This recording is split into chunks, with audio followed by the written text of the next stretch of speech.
All right. I always have a problem knowing when we are live. So I'm on my phone making sure that we are live. All right, here we go. Beautiful, beautiful. Welcome, ladies. Welcome to this special training. I'm so excited to be here with a good friend of mine, Diana Mantey. She is a Facebook ads strategist and expert with next generation advertising. Hey, Diana, how are you? Hi, Judy. Doing well, thanks. Thanks for having me. Oh my goodness, it is such a joy and a pleasure. And ladies, I am going to be looking at my phone. So if you have Facebook ads questions, please write it down in the comments. We're going to get to as many as we can. Well, as I told Diana before we went live, I checked out her website. I don't think it was the first time, but I was blown away by it. So it's ngadvertising.com. And this isn't why she's here. I'm doing this because I love her and I think she's pretty amazing. So I especially love your messaging at the top of your website, Diana. What if Facebook ads were so simple, you could relax and forget all about them? Yeah. And I want the ladies to know, I hired Diana, and then we discovered that because of my hack last year, I don't even have access to my own Facebook business page ads account. So we're working through that. But anyway, before we get started, Diana, would you please share a bit about your background and how you came to do this work?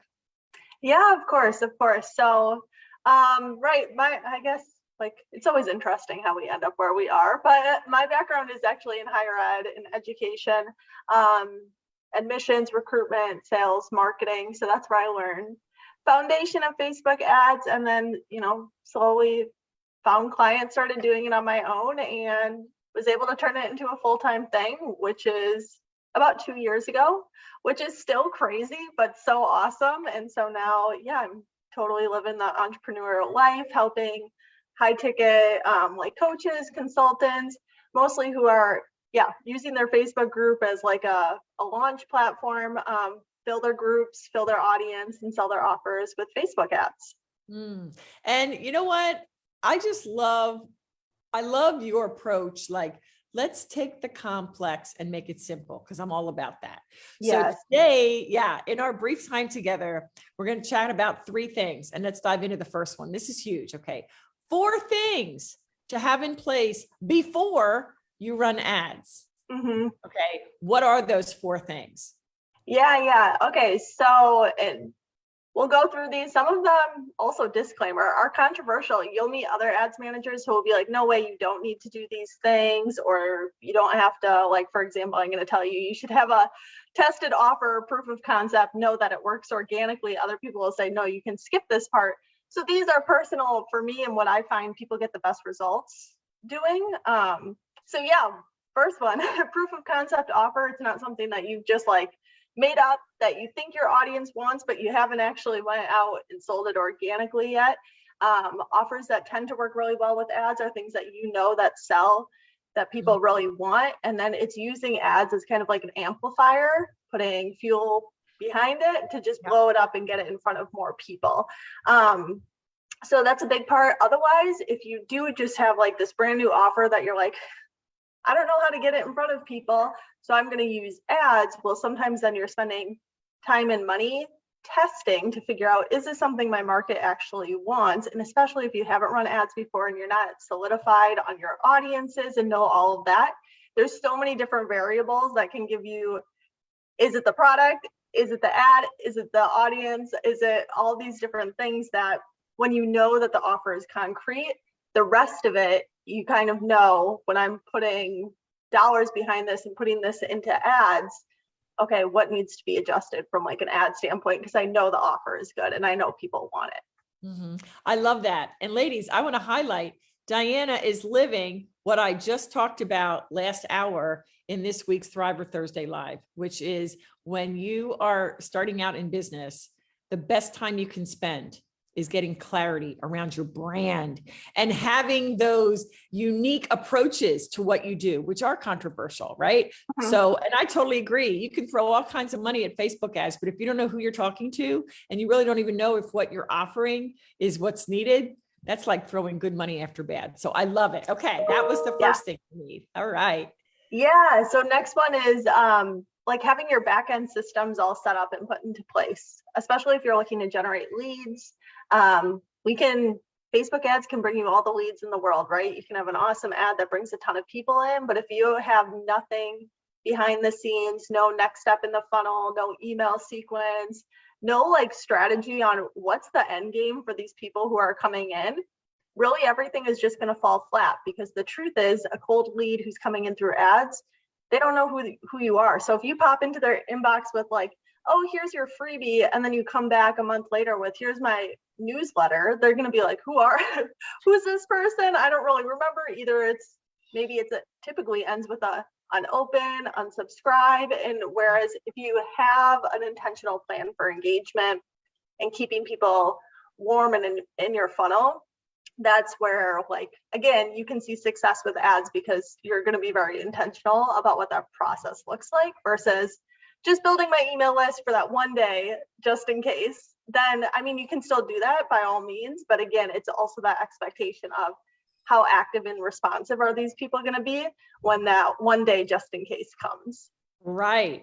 And again, optimizing. If we're going through this time and effort and expense, then we really need to get strategic about, okay, what do I want at the end of the day? And not just what do I want at the end of this week, but as you said, it's the long-term vision. Yes. So that's great. Awesome. Yeah. Okay. 2 down, 2 to go.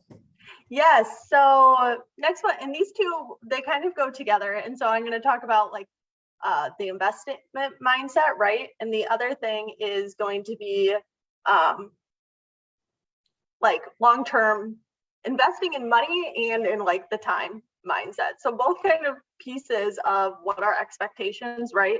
So the first thing is with the money, and a big question is, Diana, how much do I need to spend? And that's a good question. And again, depending on your offer and who you're targeting, this can look different just based off of like competition in your market, what niche you're in. Is it kind of, we don't really want to say saturated, but is there a lot of competition, or is it more of like a blue ocean? You will probably have cheaper traffic then. Mm-hmm. But based off that, I always say too, you have to come back to like what feels good and comfortable for you, especially when you're first starting. And if you're doing it yourself and your first time, people are like, do I need to spend thousands? Do I have to spend hundreds? Typically, I mean, a couple hundred if you're going to look at it and dive into it and give it a shot.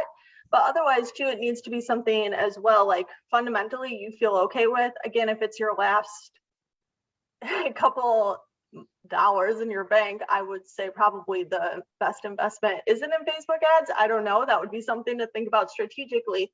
But knowing that, okay, I'm going to be okay no matter if I get a huge return on this or if I get nothing. And it was just kind of like data collection. So having that mindset of, if I got nothing back from this, which is not the ideal situation, but I'm not going to be upset. I'm not going to be in the like financially in the hole. I'm just like, it's going to be good, because this is the other thing. Everything is really win or like we win or learn from it.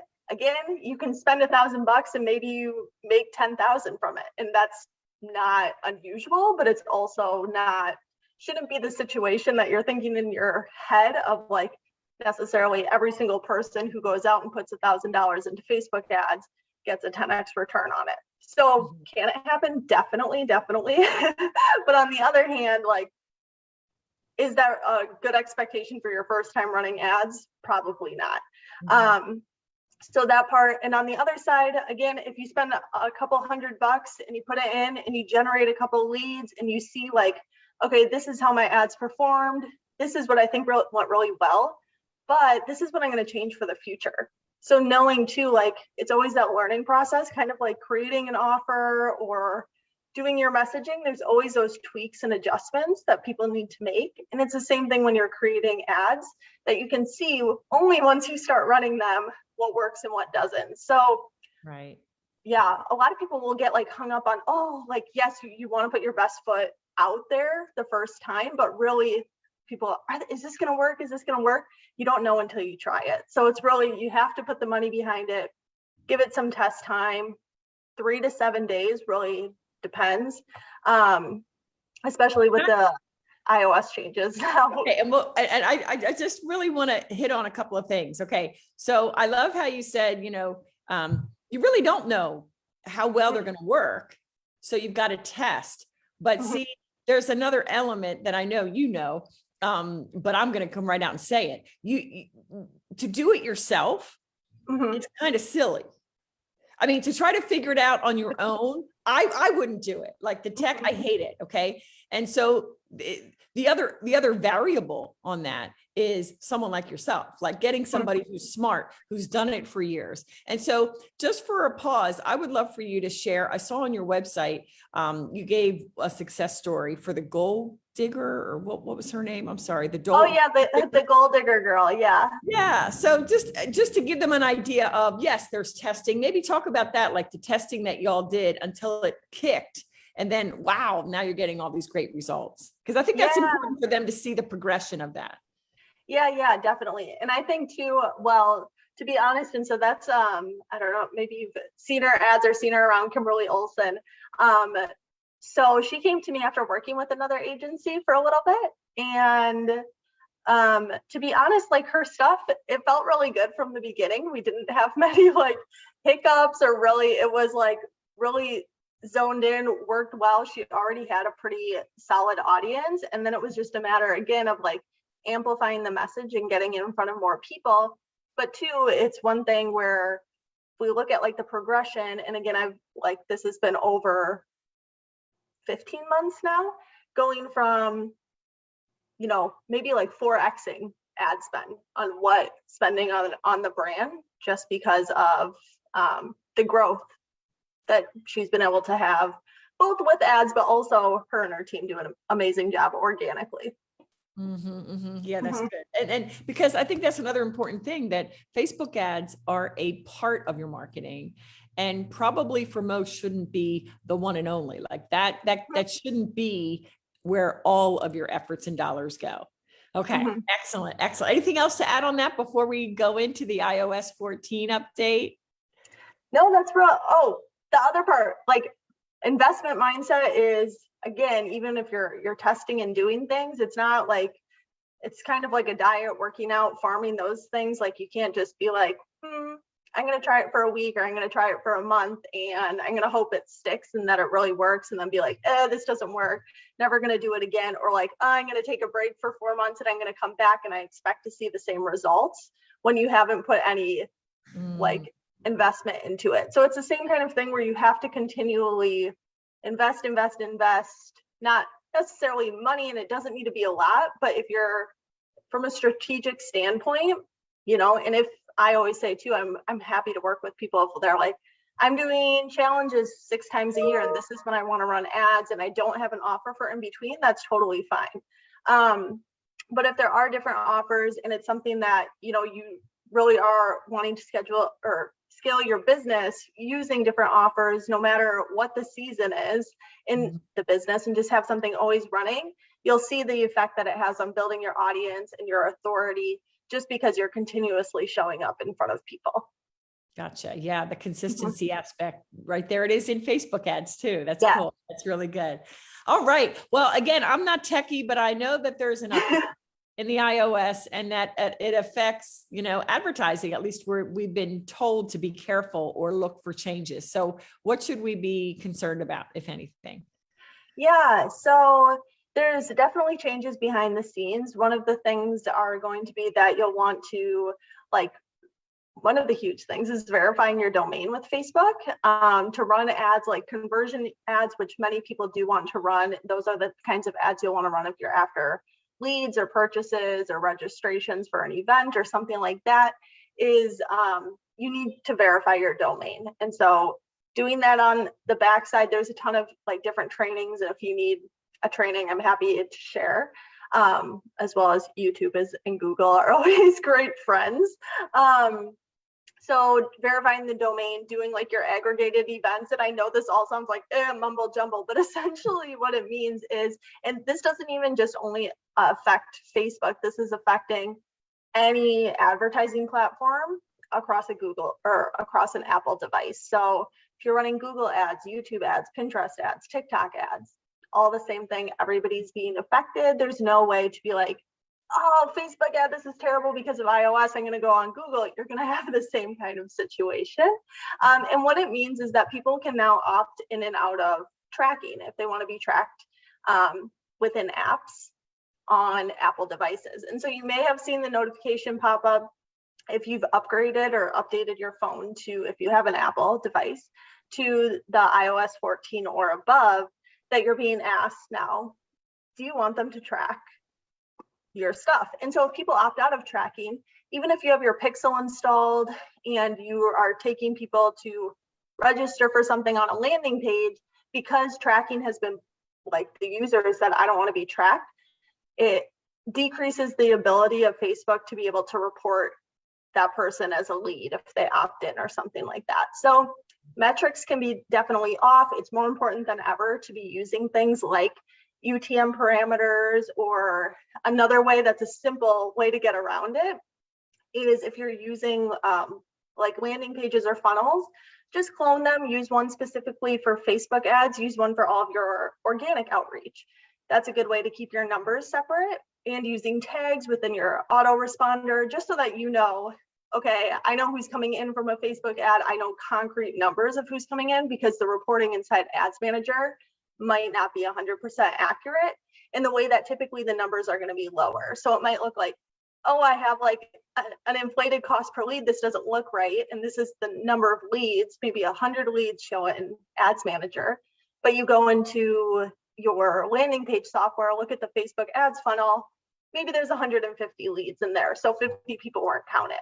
So that's an important metric to be like really looking at and knowing that this is right. And like, of course, I want to make sure my ads are performing well, but on the other hand, being able to have like a supplemental tracking for the number of people. Okay, yeah. And I think that also this whole idea is why we need to have organic marketing going on as like parallel to this, so that we never become beholden to Facebook or Google or anything out there. You know, that's and you know, that's why next week I'm doing my people focused marketing, because we really have to elevate people over tech. Although, see, and this is a really great thing, because some people say, well, Judy, what, people, and then you don't have to worry about social? Well, I will never not be on social. And I really want to get my Facebook ads running again. I really, really, really want to do that. So we've got to figure that out. But we as smart and savvy business owners need to understand that tech is a tool, and all this Facebook and social is a tool, but it's not the be all and end all. So this is so good, because I didn't even realize any of those changes because I hadn't looked at it. Because when I hear that kind of thing, I just kind of go like this. So yeah, thank you for explaining that. And it sounds, it's, I understood it. So it must be easy. Yeah, it doesn't need to be. And again, like we're coming back to like, keep it simple. Like, don't fix what's not broken, or don't try to, but also like, of course you have to adjust with the changes, but it doesn't need to be this overcomplicated thing. And the other thing is, you just like, you get by with as much as you can and as much as you know. And again, it's not like you want to be going in blind and be like duct taping things, I hope it works. But sometimes, you know, if you're setting things up, or there's only so much like bandwidth to be able to do these different trackings, you know, that funnel thing is quite a pretty easy fix. You don't need to go learn Google Analytics. It's a pretty simple thing. You can just add a tag in your autoresponder, those types of things, where you don't need to do all the things every single person is telling you, like iOS is going to ruin your business, is going to shut down your business. There's simple ways that you can kind of ease into it, but making sure you still know your numbers. That's so good. And what you just said reminds me of what I always tell my clients: don't do anything out of fear. Okay. There will always be like the crazies out there that say, oh my gosh, doomsday, because of this, your business won't work again, you know, anymore or something. So, you know, we don't operate never operate from a place of fear. And I think education is powerful. That's why I wanted to bring you on, because the more we know, the better educated we are, the better decisions we can make. So thank you for this. All right. So let's jump to what's working in the world of ad copy. Yeah, great question. And I think too, and so this is another thing where, there's different formulas and different structures that you can definitely use and base your ads off of to have like engaging copy, but on the other hand, it's still a trial and error game. What's going to be really important when you are writing your ad copy is you'll notice anytime you see an ad, there's kind of that space above the picture that only has 2 or 3 lines or so, depending on if you're on desktop or you're on mobile, making sure that you have something really, really engaging, or like, I don't want to say clickbait, but something that makes people want to be like, I want to read more, like, let me check this out. And so really opening with something that's makes people want to read more. And so a great thing that does work in copy is, of course, we're always thinking it's not about you, it's about them. But personal stories, client stories tend to work really well, whereas client testimonials or client stories, one, are social proof, but also personal stories are kind of, they're relatable. They help people see that this person is just like me in more ways than just, oh, they're building a business. So those types of things. And they can also be like there's many good hooks or openers that you can use when you're storytelling, and people love reading stories. It's movies, it's books, it's all kinds of things. So if you turn your ad into a story, and that's kind of thinking from that perspective too, is that likely more people will be interested in flowing along, reading the whole thing, opening it up, and that kind of thing. Same with too, on the ads, you have like a headline space, and that is probably like one of the most important pieces of real estate. You really want to make sure that your headline can either be a like reiteration of your hook, if you know that your hook is really strong and works really well. On the other hand, it could be again, something that makes people feel like, ooh, what is this? Or like new XYZ, or how to do X without doing Y. And so different things that solve problems or really meet people's pain points or desires where they're at, to make people want to click and learn more. The thing about an ad, it's not necessarily designed to, like, you don't need to sell with the ad. And so sometimes people get so caught up with these ad copies that are Google Docs long, right? Because they're like, I need to tell them everything.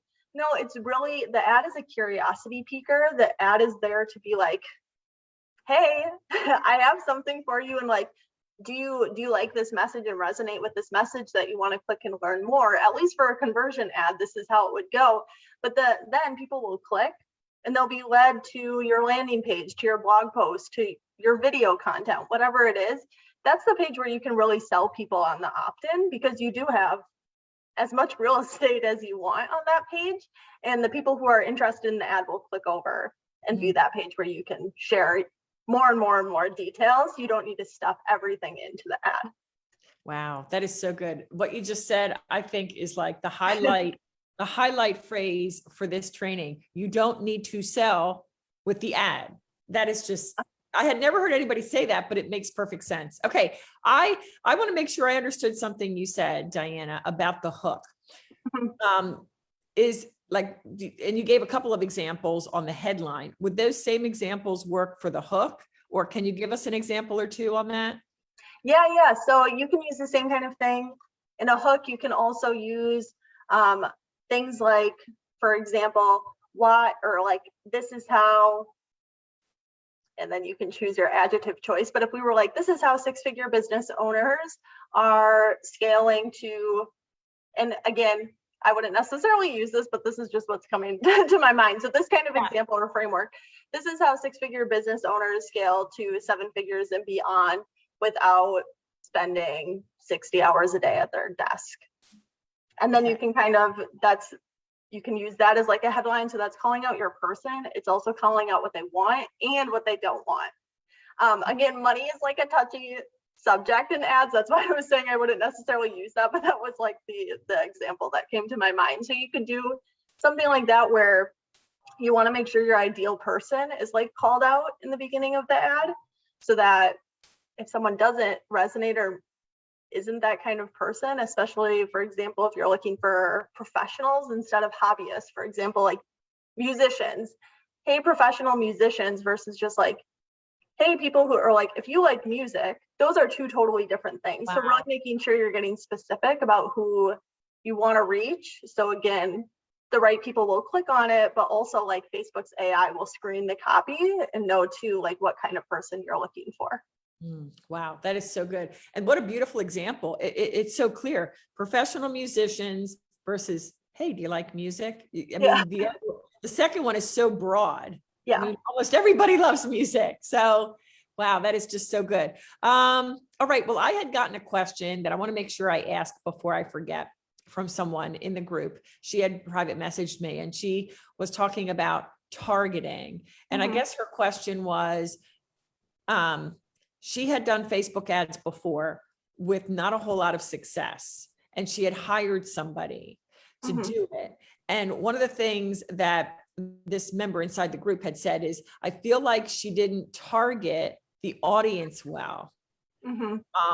And so I guess her question was, how important is targeting to the ultimate success of the ad?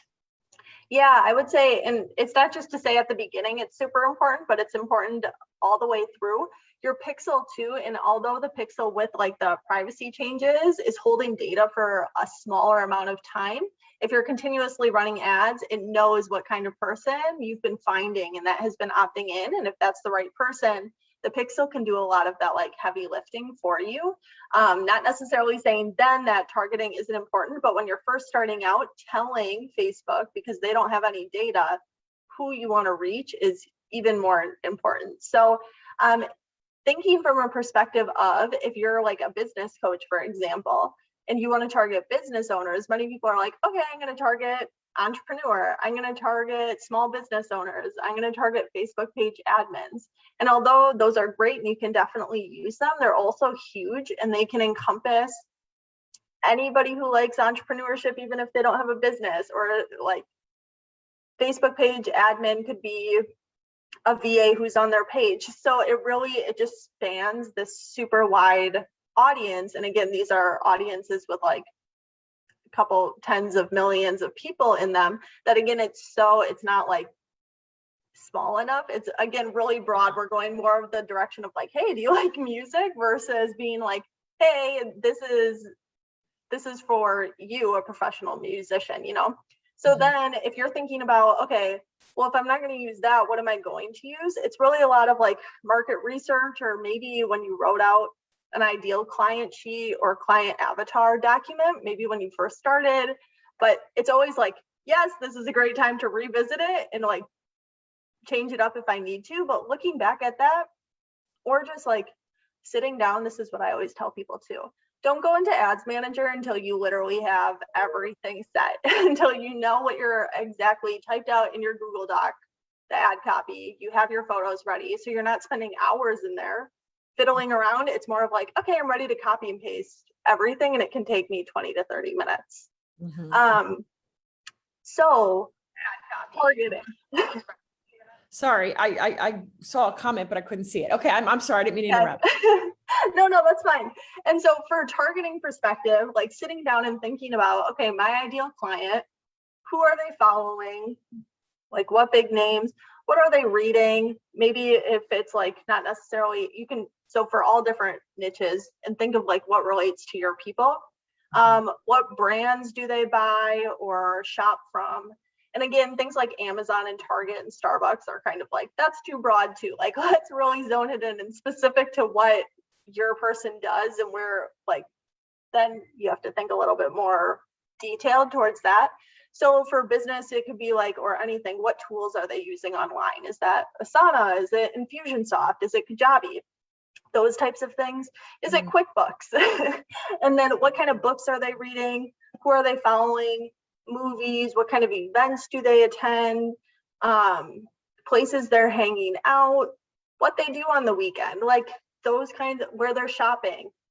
If you want to target moms, like what are they buying for their children? What, like, where are they shopping for kids' clothes? What, like, how are they in PTA? Those types of things are going to allow you to get like much closer to your ideal person than targeting entrepreneurship or small business owner, that you're able to, get like a smaller audience versus having a thing of like putting one ad in front of 50 million people. You'll be like, okay, now I can put it in front of 3 million and let's see how this goes. Right. And so, pardon my ignorance, but so if you start with that broader thing of, let's say, I know my ideal client follows so-and-so, And then you're like, I also know that she listens to this podcast, or she loves Louis Vuitton, or she drives a Volvo or something like that. Is there something in the back end that you can do? And like there's this and that, and at the same time do this or that, right? So maybe I know that my ideal client drives a Volvo, an Infiniti, or a Lexus. Yeah. But I also know that she likes this, that, and that. So is that possible? Yeah, that's an awesome question. Yes, it is. So you can hit like the narrow audience button, and you'll want to categorize it exactly how you said. Think of it in categories of like, okay, they must meet these things related to business. So it could be, okay, this is a full-time working mom, right? So maybe they're on LinkedIn, they work in business or finance or banking or management or IT. That would be in one category. The next thing would be like, okay, they're a mom, and oh, I think that they're buying like, maybe they're a new mom and they're buying like luxury brands for their child, or whatever that looks like. So then the next category could be different brands that they're buying from. So I like, personally, I don't know many, but it could be, if you think of like the Honest Company, Hatch, like Bugaboo International, and really Jack and Jill. So those types of things where you're thinking about where is this parent buying for their child versus just saying, oh, Pampers or oh, Gymboree. If those are what they're buying, perfect, target those.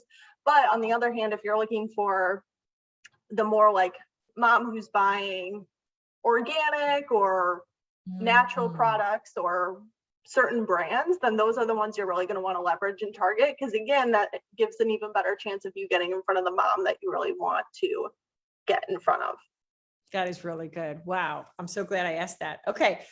We are almost into can I ask you one or two more questions? Yeah, of course. Okay. Victoria is here and she says, do I need the Facebook Manager app? I didn't know it existed. LOL. So yeah, I mean, Facebook Ads Manager is where you set up the ads, right? Is that what it's called these days? The Business Manager? Yeah. So it's called Business Manager. And I mean, a lot of people, so if you typed in business.facebook.com, you'll be taken to the Business Suite. So they've made like another page behind it where you'll go to Business Suite.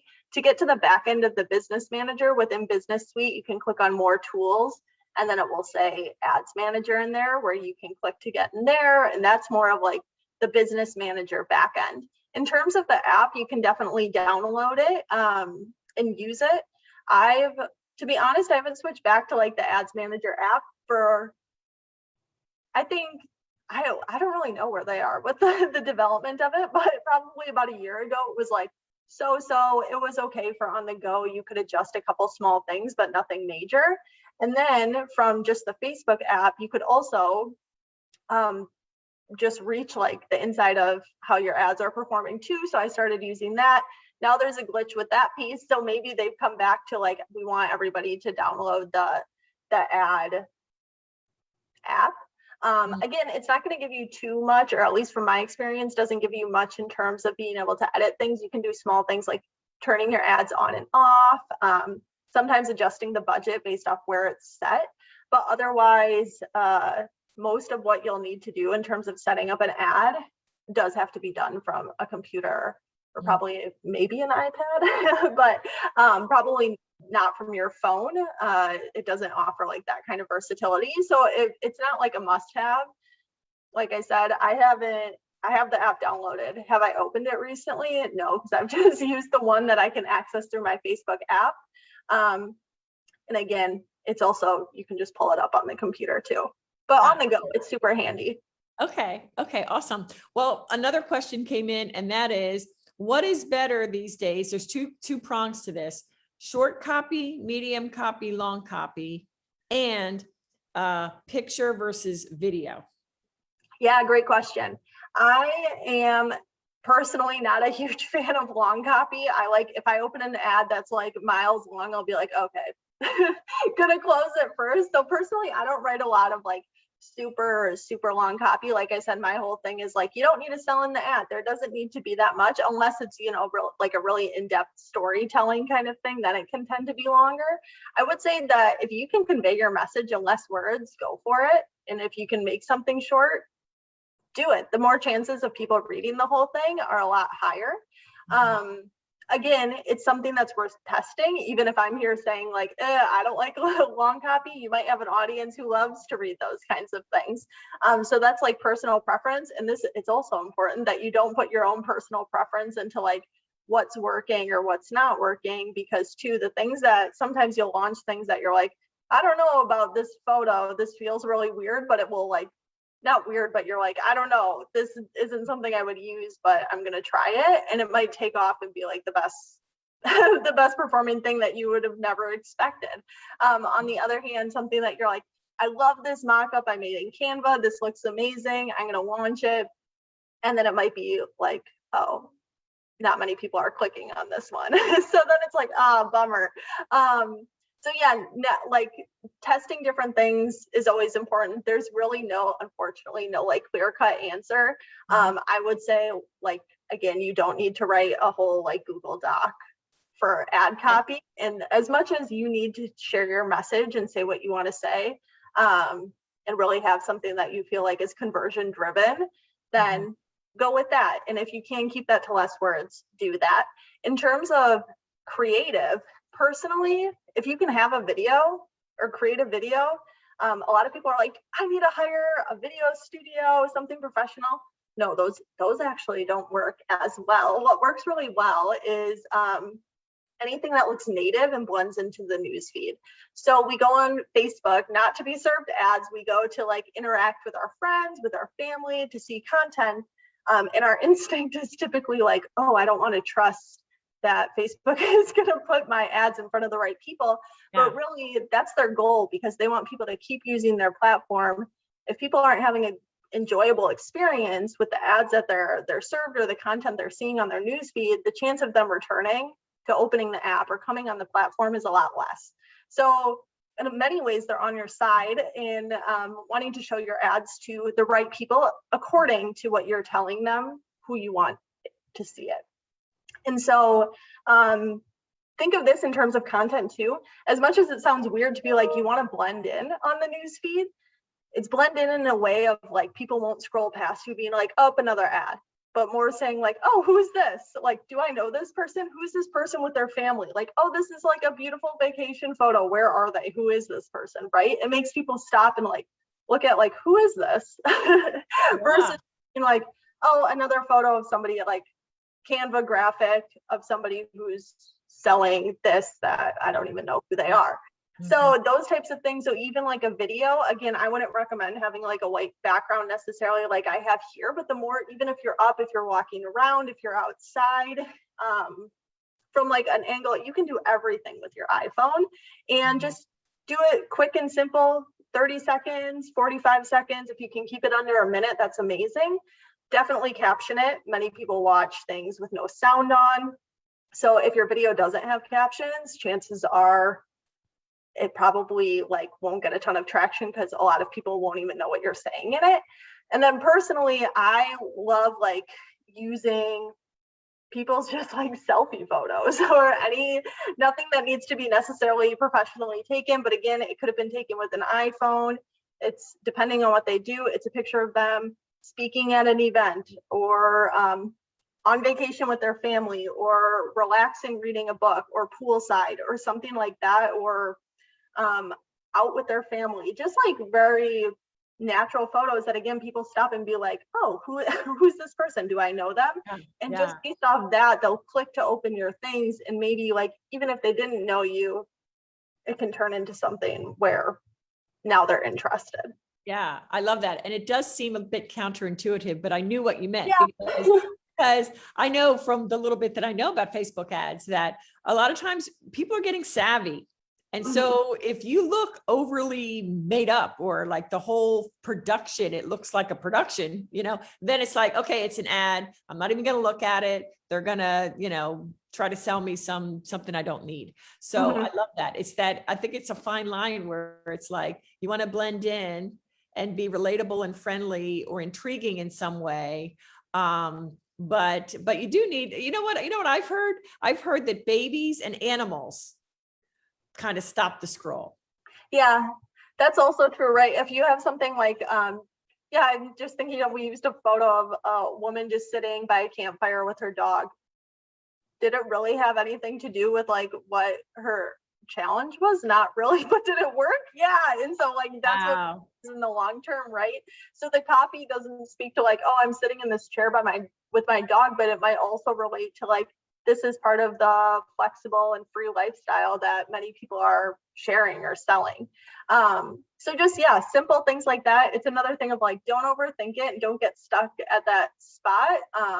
And instead of like, oh, even if you have professional photos taken that you took for your website or that you use in your social media posts, sometimes even those aren't the best to use in an ad because they do look, again, very staged, like a professional photo that can still look or feel like an ad, but more of something, that's just like an everyday kind of thing.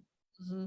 Well, I'll tell you, I'm going to turn this into my She Is Extraordinary podcast episode. So I'm going to share this so that everybody can capture this as well, not just those that are watching here now or on the replay, but the best picture that ever of all the ads I ran over the years, the best one was me sitting at my desk, and it was staged, but what grabbed everybody's attention was this ginormous clock on the wall. Because I can't tell you how many people, even in the comments, and they DM me too, where'd you get that clock?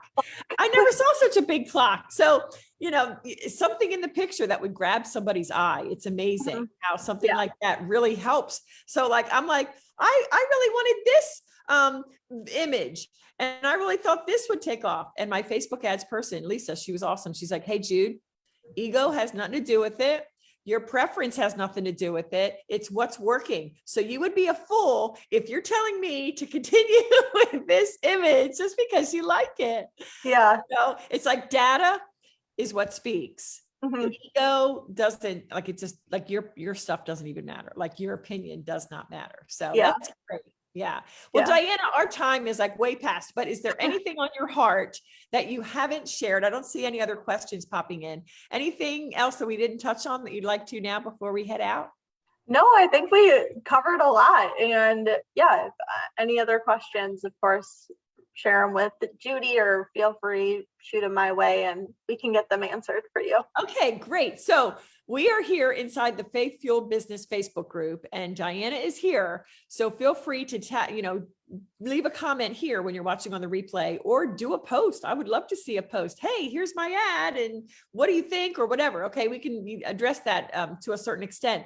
But for those listening on the podcast, how can they reach you, Diana? What's the best place to find you? Yeah, so on Facebook, I'm Diana Mantey, and otherwise on my website is ngadvertising.com, and those are probably the best places to find me. And I'm on Instagram too, so just social media, we can connect. Happy to, and that's where you find me. Great. Well, Diana, when you say that we covered a lot, that's an understatement. I mean, I think if we identified each and every tip, it's probably close to 100 tips. So thank you, Diana, for serving. Of course. Yeah, thank you. All right, ladies, thank you for watching. If you are listening on She Is Extraordinary podcast and you like this episode, please take a moment and leave a rating and review. It would mean so much to me. And if you're here in the Facebook group, do a post. If you haven't done an intro post, we want to get to know you so that we can network and help each other as we build our businesses and grow in our faith. So once again, thanks, Diana. Thank you, ladies. We'll see you next time. Thank you. Bye. Bye-bye.